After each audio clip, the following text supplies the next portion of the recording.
with Whitaker and Imiak both advancing to the finals tomorrow.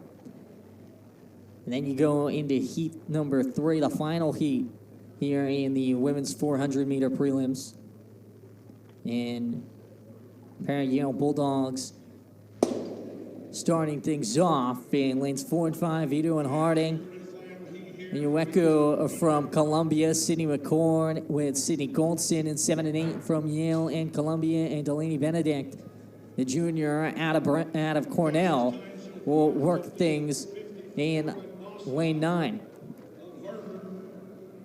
Good start here from Onyeukwu from Columbia. Sydney Goldson leading the way, and Onyeukwu starting to make the turn right around her.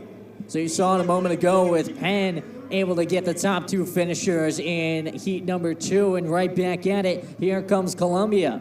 Onyeukwu and Goldson coming along the final 100. Back in 4th in lane 7.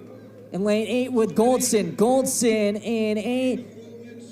And Onyeukwu in lane 6. 54.69 the final time. As Sydney Goldson's able to take the heat unofficially at 54.70 now.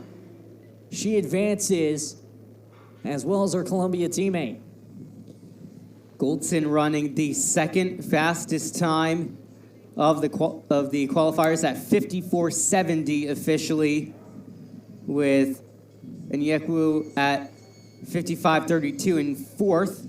So we have our 6 automatic qualifiers, and Alexis Knight from the first heat did qualify for the final tomorrow, and Molly Harding, who is the 3rd place finisher in that 3rd heat, also qualifying. So those will be your 8 runners tomorrow. But Victoria Bossong sent a message here in qualifiers pretty easily, qualifying as the number 1 runner.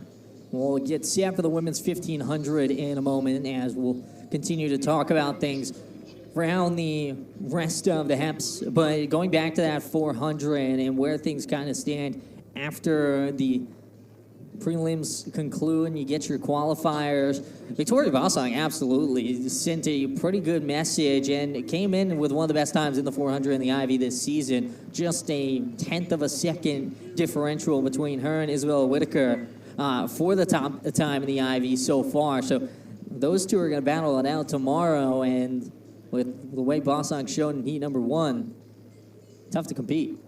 Yeah, it's tough to compete. And Sydney Goldson in that 3rd heat, she just sent a message as well that it's not those two who might be competing for number 1 tomorrow. She wants to be involved in the conversation as well.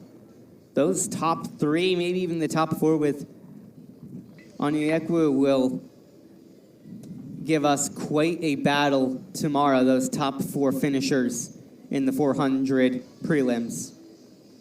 We'll start talking about the 1500 in a moment, set to start at 1:30. And we have talked a lot about how in these mid-distance events, you see a lot of Penn. Really, Harvard has most of